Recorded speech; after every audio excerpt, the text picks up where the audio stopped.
दशरथ जी बोले, हे भगवान, आपने बड़ी कृपा की जो दर्शन दिया। आप सबसे उत्कृष्ट दृष्टि आते हैं क्योंकि आप में दो गुण हैं। एक तो यह कि आप क्षत्रिय हैं, पर ब्राह्मण का स्वभाव आप में है, और दूसरे यह कि शुभ गुणों से परिपूर्ण है।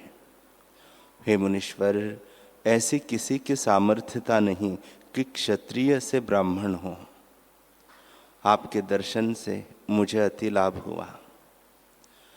फिर वशिष्ठ जी विश्वामित्र जी को कंठ लगा के मिले और मंडलेश्वरों ने बहुत प्रणाम किए। तदनंतर राजा दशरथ विश्वामित्र जी को भीतर ले गए और सुंदर सिंहासन पर बिठाकर विधि पूर्वक पूजा और अर्घ्य पाद अर्चन करके प्रदक्षिणा की। फिर वशिष्ठ जी ने भी विश्वामित्र जी का पूजन किया और विश्वामित्र जी ने उनका पूजन किया। इसी प्रकार अन्योन्य पूजन कर यथा योग्य अपने अपने स्थानों पर बैठे। तब राजा दशरथ बोले, हे भगवान, हमारे बड़े पुण्य और भाग्य उदय हुए जो आपका दर्शन हुआ। जैसे किसी को अमृत प्राप्त हो व किसी का मरा हुआ बांधव विमान पर चढ़ के आकाश से आवे और उसके मिलने से आनंद हो, वैसा आनंद मुझे हुआ है। हे मुनीश्वर, जिस अर्थ के लिए आप आए हैं वह कृपा करके कहिए और अपना वह अर्थ पूर्ण हुआ जानिए। ऐसा कोई पदार्थ नहीं जो मुझको देना कठिन है। मेरे यहाँ सब कुछ विद्यमान है। वाल्मीकि जी बोले, हे भारद्वाज, जब इस प्रकार राजा ने कहा तो मुनियों में शार्दुल विश्वामित्र जी ऐसे प्रसन्न हुए जैसे चंद्रमा को देखकर क्षीर सागर उमड़ता है। उनके रोम खड़े हो आए और वे कहने लगे, हे राज शार्दुल, तुम धन्य हो। ऐसे तुम क्यों न हो? तुम्हारे में दो गुण हैं। एक तो यह कि तुम रघुवंशी हो और दूसरे यह कि वशिष्ठ जी जैसे तुम्हारे गुरु हैं, जिनकी आज्ञा में चलते हो। अब जो कुछ मेरा प्रयोजन है वह प्रकट करता हो।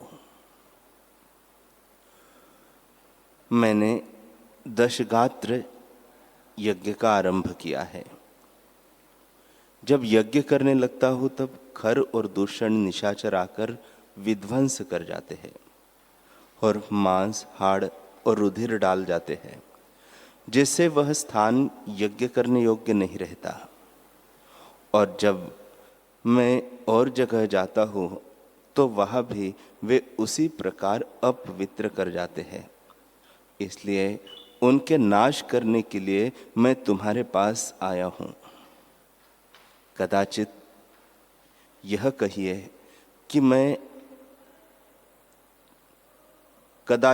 कहिए कि तुम भी तो समर्थ हो। तो हे राजन, मैंने जिस यज्ञ का आरंभ किया है उसका अंग क्षमा है। जो मैं उनको शाप दूं तो वह भस्म हो जावे, पर शाप क्रोध बिना नहीं होता। जो मैं क्रोध करूं तो यज्ञ निष्फल होता है, और जो चुप कर रहूं तो राक्षस अपवित्र वस्तु डाल जाते हैं। इससे अब मैं आपकी शरण आया हूं। हे राजन, अपने पुत्र राम जी को मेरे साथ भेज दो। वह राक्षसों को मारे और मेरा यज्ञ सफल हो। यह चिंता तुम न करना कि मेरा पुत्र अभी बालक है। यह तो इंद्र के समान शूरवीर है। जैसे सिंह के सम्मुख मृग का बच्चा नहीं ठहर सकता, वैसे ही इसके सम्मुख राक्षस नहीं ठहर सकेंगे।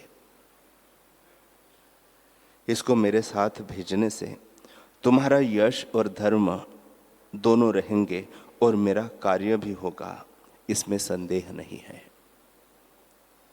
हे राजन, ऐसा कार्य त्रिलोकी में कोई नहीं जो राम जी न कर सके। इसलिए मैं तुम्हारे पुत्र को लिए जाता हूं। यह मेरे हाथ से रक्षित रहेगा और कोई विघ्न न होने दूंगा। जैसे तुम्हारे पुत्र हैं, मैं और वशिष्ठ जी जानते हैं, और ज्ञानवान भी जो त्रिकालदर्शी है जानेंगे, और किसी की सामर्थ्यता नहीं जो इनको जाने। हे राजन, जो समय पर कार्य होता है वह थोड़े ही परिश्रम से सिद्ध होता है, और समय बिना बहुत परिश्रम करने से भी नहीं होता। खर और दूषण प्रबल दैत्य है, मेरे यज्ञ को खंडित करते हैं। जब राम जी जावेंगे तब वह भाग जावेंगे, इनके आगे खड़े न रह सकेंगे। जैसे सूर्य के तेज से तारागण का प्रकाश क्षीण हो जाता है, वैसे ही राम जी के दर्शन से वे स्थित न रहेंगे। इतना कहकर वाल्मीकि जी बोले कि हे भारद्वाज, जब विश्वामित्र जी ने ऐसा कहा तब राजा दशरथ चुप होकर गिर पड़े और एक मुहूर्त पर्यंत पड़े रहे।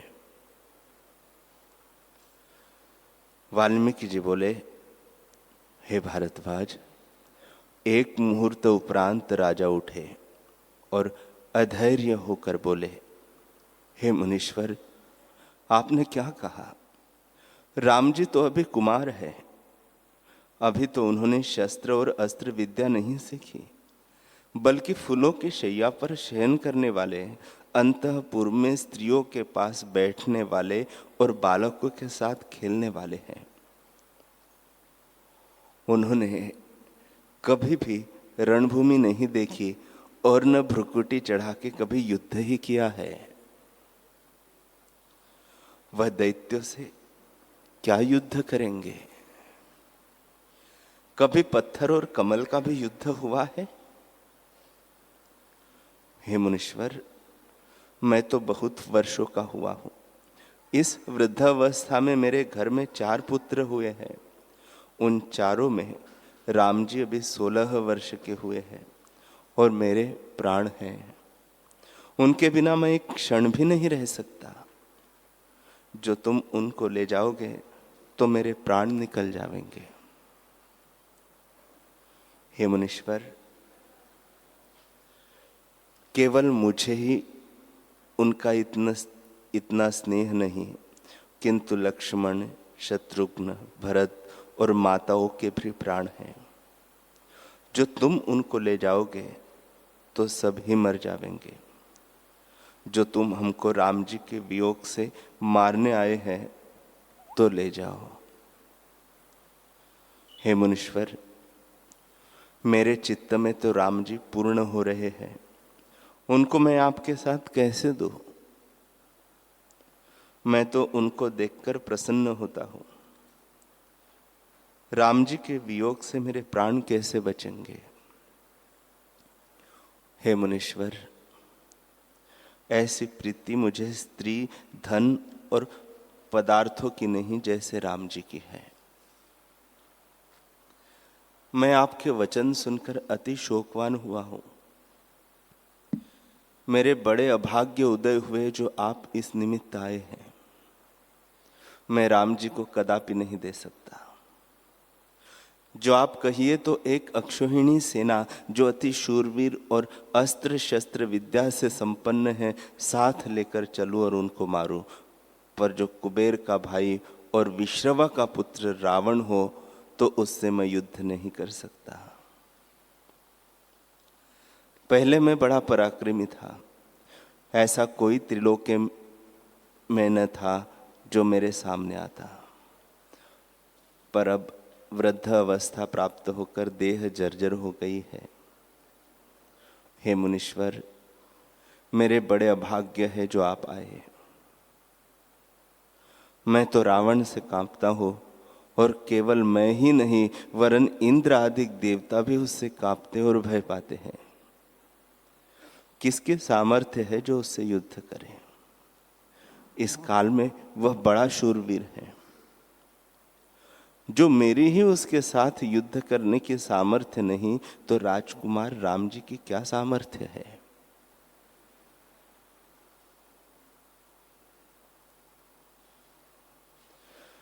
जिन राम जी को तुम लेने आए हो वह तो रोगी पड़े हैं।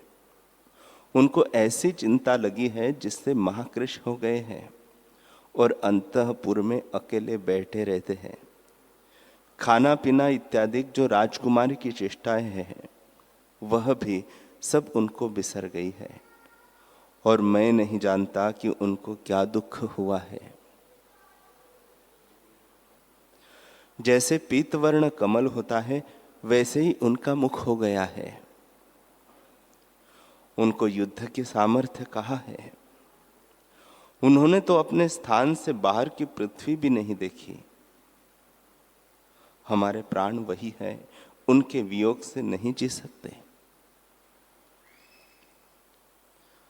वाल्मीकि जी बोले कि जब इस प्रकार दशरथ जी ने महादीन और अधैर्य होकर कहा,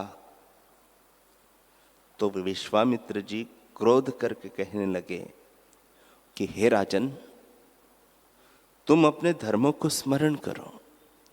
तुमने कहा था कि तुम्हारा अर्थ सिद्ध करूंगा, पर अब तुम अपने धर्म को त्यागते हो। जो तुम सिंहों के समान होकर मृगों की नहीं भागते हो तो भागो। पर आगे रघुवंशी कुल में ऐसा कोई नहीं हुआ कि जिसने वचन फेरा हो। जो तुम कहते हो सो करो, हम चले जाएंगे, परंतु यह तुमको योग्य न था, क्योंकि शून्य ग्रह से शून्य ही होकर जाता है। तुम बसते रहो और राज्य करते रहो, जैसे कुछ होगा हम समझ लेंगे।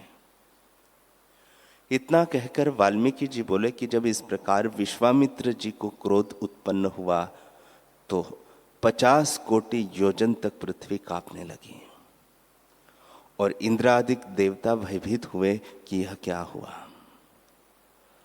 तब वशिष्ठ जी बोले, हे राजन, इक्ष्वाकु कुल में सब परमार्थी हुए हैं और तुम अपना धर्म क्यों त्यागते हो? मेरे सामने तुमने विश्वामित्र जी से कहा है कि तुम्हारा अर्थ पूरा करूंगा, पर अब क्यों भागते हो? राम जी को तुम इनके साथ कर दो, यह तुम्हारे पुत्र की रक्षा करेंगे। इस पुरुष के सामने किसी का बल नहीं चलता, यह साक्षात ही काल की मूर्ति है। जो तपस्वी कहिए तो भी इनके समान दूसरा नहीं, और शस्त्र और अस्त्र विद्या भी इनके सदृश कोई नहीं जानता। क्योंकि दक्ष प्रजापति ने अपनी 2 पुत्रियां, जिनका नाम जया और सुभगा था, विश्वामित्र जी को दी थी, जिन्होंने 500 पुत्र दैत्यों के मारने के लिए प्रकट किए। वे दोनों इनके सम्मुख मूर्ति धारण करके स्थित होती हैं। इससे इनको कौन जीत सकता है? जिसके साथ ही विश्वामित्र जी हो उसको किसी का भय नहीं। आप इनके साथ अपना पुत्र निसंशय होकर दो। किसी का सामर्थ्य नहीं कि इनके होते तुम्हारे पुत्र को कुछ कह सके। जैसे सूर्य के उदय से अंधकार का अभाव हो जाता है, वैसे ही इनकी दृष्टि से दुख का अभाव हो जाता है। हे राजन, इनके साथ तुम्हारे पुत्र को कोई खेद न होगा। तुम इक्ष्वाकु के कुल में उत्पन्न हुए हो और दशरथ तुम्हारा नाम है। जो तुम ऐसे हो अपने धर्म में स्थित न रहो तो और जीवों से धर्म का पालन कैसे होगा? जो कुछ श्रेष्ठ पुरुष चेष्टा करते हैं उनके अनुसार जीव भी करते हैं। जो तुम अपने वचनों का पालन न करोगे तो और किसी से क्या होगा? तुम्हारे कुल में अपने वचन से कोई नहीं फिरा, इससे अपने धर्म का त्याग करना योग्य नहीं। यदि तुम दैत्यों के भय से शोकवान होते हो तो मत हो। कदाचित मूर्तिधारी काल आकर स्थित हो तो भी विश्वामित्र के होते तुम्हारे पुत्र को कुछ भय न होगा। तुम शोक मत करो, अपने पुत्र को इनके साथ कर दो। जो तुम अपना पुत्र न दोगे तो तुम्हारा 2 प्रकार का धर्म नष्ट होगा। एक धर्म यह कि कूप, बावली और तालाब जो बनवाए हैं उनका पुण्य नष्ट हो जाएगा। दूसरा यह कि तप, व्रत, यज्ञ, दान, स्नान आदि क्रिया का फल भी नष्ट होकर तुम्हारा गृह अर्थहीन हो जाएगा। इससे मोह और शोक को छोड़ और धर्म को स्मरण करके राम जी को इनके साथ कर दो, तो तुम्हारे सब कार्य सफल होंगे। हे राजन, इस प्रकार जो तुम्हें करना था तो प्रथम ही विचार कर कहते हैं, क्योंकि विचार किए बिना काम करने का परिणाम दुख होता है। इतना कहकर वाल्मीकि जी बोले कि हे भारद्वाज, जब इस प्रकार वशिष्ठ जी ने कहा तो राजा दशरथ धैर्यवान हुए और मृत्यु में जो श्रेष्ठ वृत्य था उसको बुलाकर कहा, हे महाबाहो, राम जी को ले आओ। उनके साथ जो चाकर बाहर आने जाने वाला और छल से रहित था, राजा की आज्ञा लेकर राम जी के निकट गया और एक मुहूर्त पीछे आकर कहने लगा कि हे देव, राम जी तो बड़ी चिंता में बैठे हैं। जब मैंने राम जी से बारंबार कहा कि चलिए, तब वे कहने लगे हैं कि चलते हैं। ऐसे ही कहकर चुप हो रहते हैं। दूत का यह वचन सुन राजा ने कहा कि राम जी के मंत्री और सब नौकरों को बुलाओ। और जब वे सब निकट आए तो राजा ने फिर आदर और युक्ति पूर्वक कोमल और सुंदर वचन मंत्री से इस भांति कहे कि राम जी के प्यारे, राम जी की क्या दशा है और ऐसी दशा क्यों कर हुई है, सो सब क्रम से कहो। तब मंत्री बोला, हे देव, हम क्या कहें, हमें अति चिंता से केवल आकार और प्राण सहित दिखते हैं, किंतु मृतक के समान है, क्योंकि हमारे स्वामी राम जी बड़ी चिंता में हैं। हे राजन, जिस दिन से रघुनाथ जी तीर्थ करके आए हैं उस दिन से चिंता को प्राप्त हुए हैं। जब हम उत्तम भोजन और पान करने और पहिरने और देखने के पदार्थ ले जाते हैं तो उनको देखकर वे किसी प्रकार प्रसन्न नहीं होते। वे तो ऐसी चिंता में लीन हैं कि देखते भी नहीं, और जो देखते हैं तो क्रोध करके सुखदायी पदार्थों का निरादर करते हैं। अंतःपुर में उनकी माता नाना प्रकार के हीरे और मणि के भूषण देती है तो उनको भी वे डाल देते हैं अथवा किसी निर्धन को दे देते हैं। प्रसन्न किसी पदार्थ से नहीं होते। सुंदर स्त्रियां नाना प्रकार के भूषणों सहित महामोह करने वाले निकट आकर उनकी प्रसन्नता के निमित्त लीला और कटाक्ष करती है, वे उनको भी विश्वत जानते हैं। जैसे पपीहा और किसी जल को नहीं पीता, वैसे ही वे जब अंतःपुर में जाते हैं तब उन स्त्रियों को देखकर क्रोधवान होते हैं। हे राजन, उनको कुछ भला नहीं लगता, वे तो किसी बड़ी चिंता में मग्न हैं।